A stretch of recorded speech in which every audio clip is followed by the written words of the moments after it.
여러분, 안녕하세요. 오늘은 우리나라 역사에서 정말 중요한 분, 도산 안창호 선생님 이야기를 해보려고 합니다. 여러분, 독립운동가 하면 누가 떠오르세요? 안중근 의사? 유관순 열사? 맞습니다. 그런데 안창호 선생님은 조금 다른 방식으로 독립운동을 하셨어요. 총이나 폭탄이 아니라 사람을 바꾸려고 하셨죠. 우리 민족이 먼저 훌륭한 사람들이 되어야 나라도 독립할 수 있다고 믿으셨거든요. 1878년, 지금으로부터 약 150년 전이죠. 평양 근처 작은 섬마을에서 안창호가 태어납니다. 아버지는 가난한 농부였어요. 그런데 안창호는 어릴 때부터 공부를 정말 잘했대요. 우리로 치면 반에서 1등하는 학생이었던 거죠. 16살 때였어요. 청일전쟁이라고 들어보셨나요?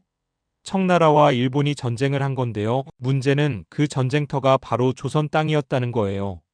상상해보세요. 우리나라 땅에서 다른 나라들이 전쟁을 하는 거예요. 이걸 본 16살 안창호는 엄청난 충격을 받았죠. 아, 우리나라가 약하니까 이런 일을 당하는구나 하고요. 서울로 가서 공부하다 그래서 안창호는 서울로 올라갑니다. 구세학당이라는 학교에 들어가는데요. 여기는 미국 선교사들이 운영하는 학교였어요. 여기서 처음으로 서양 문물을 배우게 됩니다. 영어도 배우고 성경도 배우고 링컨 대통령 이야기도 듣게 되죠. 링컨이 노예들을 해방시킨 이야기를 듣고 깊은 감동을 받았다고 해요. 19살 때 안창호는 독립협회라는 단체에 가입합니다. 이게 뭐냐면요. 당시 우리나라를 개혁하고 독립을 지키자는 사람들의 모임이었어요. 서재필 선생님 같은 분들이 만든 거죠. 안창호는 여기서 연설을 정말 잘했대요. 만민공동회라는 대규모 집회에서 연설을 했는데 사람들이 그의 말에 감동받아서 눈물을 흘렸다고 합니다. 그런데 1898년 조선 정부가 독립협회를 강제로 해산시켜버립니다. 안창호의 첫 번째 도전은 이렇게 실패로 끝나요. 1902년 24살의 안창호는 큰 결심을 합니다. 미국으로 가기로 한 거죠. 당시로서는 엄청나게 큰 결단이었어요. 지금처럼 비행기 타고 쉽게 가는 게 아니라 배를 타고 한 달 가까이 걸려서 가야 했거든요. 샌프란시스코에 도착한 안창호가 본 광경은 충격적이었습니다. 그곳에는 이미 수백 명의 한인들이 살고 있었어요. 그런데 대부분 농장에서 일하거나 철도 공사장에서 막노동을 하고 있었죠. 백인들한테 차별도 많이 받았고요. 더 큰 문제는 뭐였냐면 한인들끼리도 단합이 안 됐다는 거예요. 서로 싸우고 술 마시고 도박하고. 안창호는 생각했죠. 이러면 안 되는데. 그래서 1903년 9월 안창호는 국립협회라는 걸 만듭니다. 미국에 사는 한인들을 위한 최초의 조직이었어요. 여기서 안창호는 뭘 했을까요? 한인들에게 이렇게 말했어요. 여러분, 우리가 여기서라도 모범적으로 살아야 합니다. 우리가 잘 살아야 미국 사람들이 아, 한국 사람들 괜찮네 하고 생각하고 그래야 나중에 우리 조국도 독립할 수 있습니다. 그런데 1905년 청천벽력 같은 소식이 들려옵니다. 을사늑약이요. 일본이 우리나라의 외교권을 빼앗아간 거죠. 쉽게 말하면 우리나라가 다른 나라와 조약을 맺거나 외교를 할 권리를 일본이 가져간 거예요. 안창호는 더 이상 미국에 있을 수 없었어요. 1907년 아내와 함께 바로 귀국합니다. 한국에 돌아온 안창호는 평양에 대성학교를 세웁니다. 왜 학교를 세웠을까요? 안창호는 이렇게 생각했어요. 우리나라가 일본한테 진 이유는 힘이 없어서야. 그 힘은 어디서 나오나? 교육에서 나와. 그러니까 젊은이들을 잘 교육해야 해. 대성학교에서는 수학, 과학, 역사 같은 근대 학문을 가르쳤어요. 그리고 무엇보다 민족의식, 즉 우리는 한국인이다라는 자부심을 가르쳤죠. 학교만 만든 게 아니에요. 안창호는 양기탁, 이동희 같은 독립운동가들과 함께 신민회라는 비밀 조직을 만듭니다. 이건 완전히 비밀리에 활동하는 조직이었어요. 목표는 명확했죠. 일본으로부터 독립하고 왕이 다스리는 나라가 아니라 국민이 주인인 나라를 만들자는 거였어요. 1910년 8월 29일, 우리 역사에서 가장 치욕적인 날입니다. 일본이 대한제국을 완전히 병합해버린 거죠. 쉽게 말하면 우리나라가 사라진 거예요. 안창호는 절망했을 거예요. 하지만 포기하지 않았습니다. 그런데 1911년 일본이 더 악랄한 일을 저지릅니다. 백오인 사건이라고 들어보셨나요? 일본 총독을 죽이려고 했다면서 독립운동가들을 대거 잡아들인 사건이에요. 그런데 이게 완전히 조작된 거였어요. 증거도 없었죠. 신민의 회원들이 대거 체포됐고 안창호도 위험해졌어요. 결국 안창호는 다시 미국으로 떠날 수밖에 없었습니다. 1913년 다시 미국에 도착한 안창호는 더 큰 계획을 세웁니다. 바로 흥사단을 만드는 거죠. 흥사단이 뭐냐고요? 이건 단순한 독립운동 단체가 아니었어요. 사람을 만드는 단체였죠. 안창호의 생각은 이랬어요. 지금 우리가 총을 들고 일본과 싸운다고 해서 이길 수 있을까? 솔직히 힘이 너무 약해. 그럼 어떻게 해야 하나? 우리 민족 한 사람 한 사람이 훌륭한 사람이 되어야 해.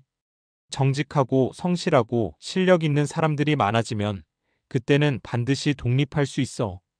흥사단의 모토는 무실역행이었어요. 무실은 거짓이 없다는 뜻이에요. 역행은 힘써 실천한다는 뜻이고요. 안창호는 흥사단 회원들에게 이런 것들을 가르쳤어요. 약속을 반드시 지키세요. 거짓말을 하지 마세요. 몸을 깨끗이 하세요. 방을 깨끗이 정돈하세요. 이상하죠? 독립운동 단체인데 왜 이런 걸 가르칠까요? 안창호는 이렇게 생각했어요. 작은 것부터 제대로 하는 사람이 큰 일도 제대로 할 수 있다. 1919년 3월 1일 드디어 조국에서 엄청난 일이 벌어집니다. 바로 3.1 독립만세운동이죠. 서울에서 시작된 만세운동이 전국으로 퍼져나갔어요. 수백만 명이 거리로 나와서 대한독립만세를 외쳤죠. 미국에 있던 안창호는 이 소식을 듣고 즉시 중국 상하이로 향합니다. 1919년 4월 상하이에서 역사적인 일이 벌어집니다. 대한민국 임시정부가 세워진 거죠. 여기서 잠깐 임시정부가 뭔지 설명해 드릴게요. 우리나라는 일본에 빼앗겼잖아요. 그럼 나라가 없는 건데 독립운동가들이 중국에서 우리가 대한민국 정부다라고 선포한 거예요. 비록 땅은 없지만 정부 조직은 만든 거죠. 안창호는 여기서 내무총장이 됩니다. 내무총장이면 지금으로 치면 행정안전부 장관 정도 되는 높은 자리예요. 안창호는 정말 열심히 일했어요. 첫째, 연통제라는 걸 만들었어요. 이게 뭐냐면요. 한국 안과 중국에 있는 임시정부를 연결하는 비밀 통신망이에요. 편지나 돈, 정보를 주고받는 비밀 조직이었죠.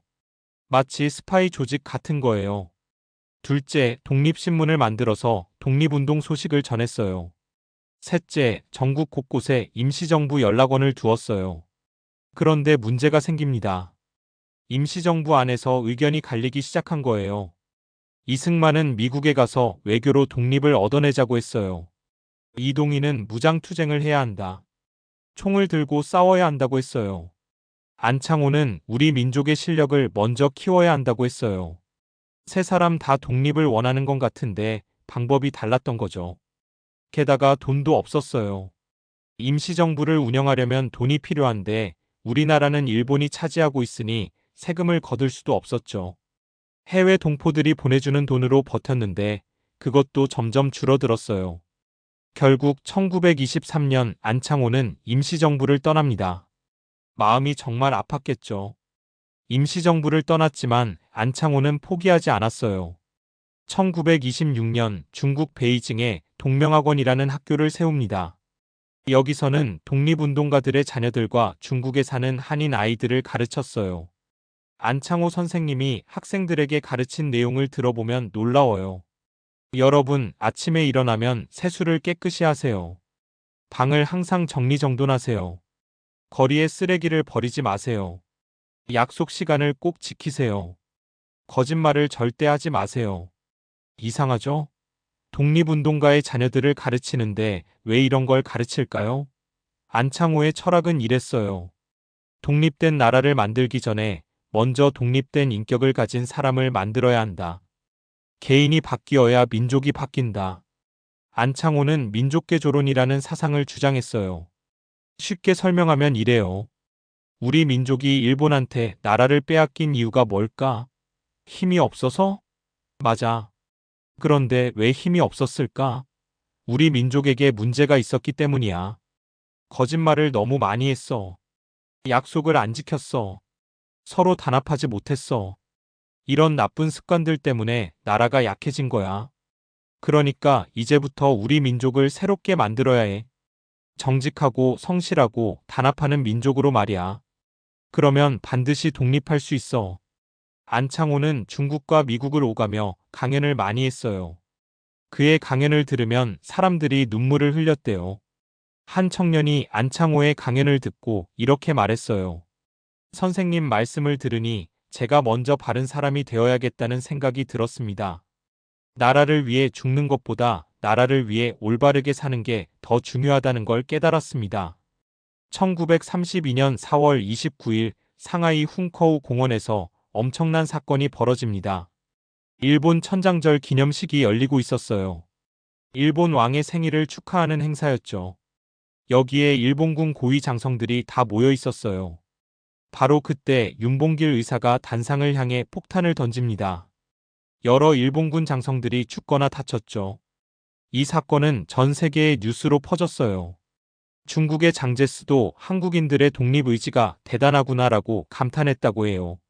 하지만 일본은 화가 머리끝까지 났겠죠. 상하이에 있는 한인 독립운동가들을 모조리 잡기 시작했어요. 1932년 5월 프랑스 조계지에 숨어있던 안창호도 결국 잡힙니다. 체포될 때 안창호의 나이는 54살이었어요. 안창호는 상하이에서 심한 고문을 당했어요. 그리고 서울로 압송되어 서대문 형무소에 갇혔죠. 여기서도 고문이 계속됐어요. 일본 경찰은 독립운동 조직에 대해 알아내려고 안창호를 고문했어요. 하지만 안창호는 끝까지 동료들의 이름을 대지 않았어요. 1933년 안창호는 재판을 받았어요. 죄목은 치안유지법 위반이었죠. 치안유지법이 뭐냐면요. 일본이 만든 악법이에요. 일본 통치를 반대하는 건 다 범죄다라는 이상한 법이었죠. 안창호는 4년 징역형을 선고받았어요. 감옥에서 고문을 당하고 영양 부족에 시달리면서 안창호의 건강은 급격히 나빠졌어요. 1935년 2월 안창호는 너무 아파서 가출옥을 하게 됩니다. 가출옥이 뭐냐면요. 병이 심해서 치료를 위해 임시로 감옥 밖으로 나오는 거예요. 감옥에서 나왔지만 안창호의 건강은 회복되지 않았어요. 고문 후유증이 심했고 여러 가지 병이 생겼어요. 하지만 안창호는 아픈 몸으로도 계속 독립운동을 생각했어요. 젊은 동지들을 만나서 격려하고 민족의 미래에 대해 이야기했죠. 937년 중일전쟁이 터집니다. 중국과 일본이 전쟁을 시작한 거죠. 일본은 전쟁을 하면서 한국에 대한 통제를 더욱 강화했어요. 독립운동가들을 더 철저히 감시하고 탄압했죠. 그해 안창호는 동우회 사건으로 또다시 체포됩니다. 동우회는 흥사단의 국내 조직이었는데 일본이 이걸 독립운동단체라고 규정한 거예요. 병든 몸으로 또 고문을 당한 안창호는 완전히 쓰러지고 말았어요. 1938년 2월 안창호는 병보석으로 풀려났어요. 하지만 이미 너무 늦었죠. 경성대학 부속병원 지금의 서울대병원에 입원했지만 차도가 없었어요. 안창호는 병상에서도 방문하는 동지들에게 이렇게 말했대요. 절망하지 마시오. 우리 민족은 반드시 독립할 것이오. 다만 여러분이 훌륭한 사람이 되시오. 그것이 독립의 지름길이오. 1938년 3월 10일 아침 8시 도산 안창호 선생님은 서울 경성대학 부속병원에서 숨을 거두셨습니다. 향년 60살이었어요. 임종 자리에는 가족들과 몇몇 가까운 동지들만 있었어요. 일본 경찰의 감시 때문에 제대로 된 장례식도 치를 수 없었죠. 여러분, 오늘 안창호 선생님의 일생을 쭉 들어보셨는데요. 느낌이 어떠세요? 다른 독립운동가들과 좀 다르지 않나요? 안중근 의사는 이토 히로부미를 사살했어요. 윤봉길 의사는 폭탄을 던졌어요. 김구 선생님은 무장 독립군을 조직했어요. 그런데 안창호 선생님은 학교를 세웠어요. 사람들에게 깨끗이 살라, 정직하게 살라고 가르쳤어요. 왜 그랬을까요? 안창호는 이렇게 생각했어요. 일본을 몰아내는 것도 중요해. 하지만 그것만으로는 부족해. 일본이 물러간 후에 어떤 나라를 만들 건데? 만약 우리 민족이 여전히 거짓말하고 약속 안 지키고 서로 싸우면, 그러면 또 다른 강대국에 지배당할 거야. 진짜 독립은 다른 나라가 우리를 지배할 수 없을 만큼 우리가 강해지는 거야. 그 힘은 정직하고 훌륭한 사람들에게서 나와. 2025년 지금 우리는 독립된 나라에 살고 있어요. 안창호 선생님의 꿈이 이루어진 거죠. 하지만 선생님이 꿈꾼 나라가 완전히 이루어졌을까요? 거짓 없는 나라 마이너스 우리 사회에 거짓말이 없나요? 정의로운 나라 마이너스 우리 사회가 완전히 공정한가요? 서로 돕는 민족 마이너스 우리가 정말 하나로 단합되어 있나요? 안창호 선생님이 오늘날 우리를 보신다면 뭐라고 하실까요? 아마도 이렇게 말씀하실 것 같아요. 독립은 했지만 아직 갈 길이 멀구나. 여러분 한 사람 한 사람이 정직하고 훌륭한 사람이 되어야 진짜 좋은 나라가 만들어진다네. 안창호 선생님의 삶에서 우리가 배워야 할 3가지를 말씀드리고 마치겠습니다. 첫째, 작은 것의 중요성. 방 청소, 시간 약속, 이런 작은 것들이 모여서 큰 변화를 만든다는 것. 둘째, 개인의 변화가 세상을 바꾼다. 세상을 탓하기 전에 내가 먼저 바뀌어야 한다는 것. 셋째, 절망하지 않는 희망. 나라를 빼앗기고 감옥에 갇히고 고문당해도 희망을 잃지 않았던 그 정신. 여러분, 서울 강남구에 가면 도산대로라는 큰 길이 있어요. 안창호 선생님의 호인 도산에서 따온 이름이죠. 그 길을 지나갈 때 한 번쯤 생각해 보세요. 나는 오늘 정직하게 살았나? 나는 오늘 약속을 지켰나? 나는 우리 사회를 위해 뭔가 했나? 그것이 바로 안창호 선생님을 진정으로 기억하는 방법입니다. 오늘 영상이 도움이 되셨다면 좋아요와 구독 부탁드립니다. 긴 영상 끝까지 시청해 주셔서 감사합니다.